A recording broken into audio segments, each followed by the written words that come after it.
Okay. Vishnu సహస్రనామంలో మొదట మనం వింటాం విశ్వం విష్ణు వషట్కారః. సో, దా మొదటి మాటకు అర్థం ఏంటంటే, ఇది విష్ణు సహస్రనామం అంతే.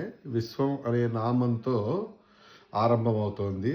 ఏమిటి అయితే ఇక్కడేం చెప్తుందంటే, ఇక్కడ ఉన్న డీప్ మీనింగ్ ఏంటంటే, విశ్వం మనకు సమస్య, విష్ణువే దానికి పరిష్కారం. విశ్వం మనకు సమస్య అంటే, ఈ కనిపించే ప్రపంచం ఇంక్లూడింగ్ అవర్ బాడీ కూడా ఈ ప్రపంచంలో, ఈ యూనివర్స్లో ఒక భాగం అనుకుంటే, మన ఆత్మ అనుకుంటే ఇది మన సమస్య.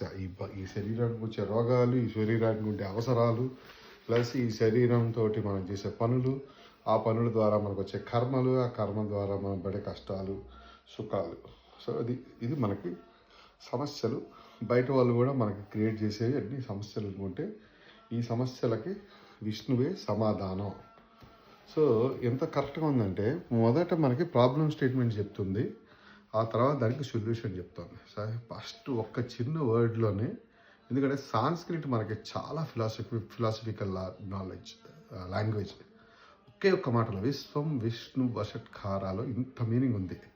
సో దీన్ని ఇంకా డీప్గా వెళ్తే మనము విశ్వం అనేది ఇహం, నేను చెప్పాను కదా, బాడీ అనుకుంటే, బాడీ ఎవ్రీథింగ్ అనుకుంటే, ఓకే, ఈ వషట్కారం అంటే యజ్ఞ సంబంధించిన వషట్కారం పరాన్ని సూచిస్తుంది. అంటే ఇహము పరము అంటారు కదా, అది.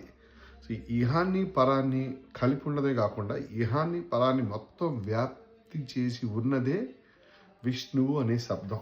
అది దానికి డీప్ అర్థం. అంటే ఇహపరాలు రెండు కూడా వేరుగా లేవు, ఇహపరాలు ఒకటే, అది విష్ణువే. అంటే ఈ physical world and also the inside world and conscious world రెండు కూడా విష్ణువే.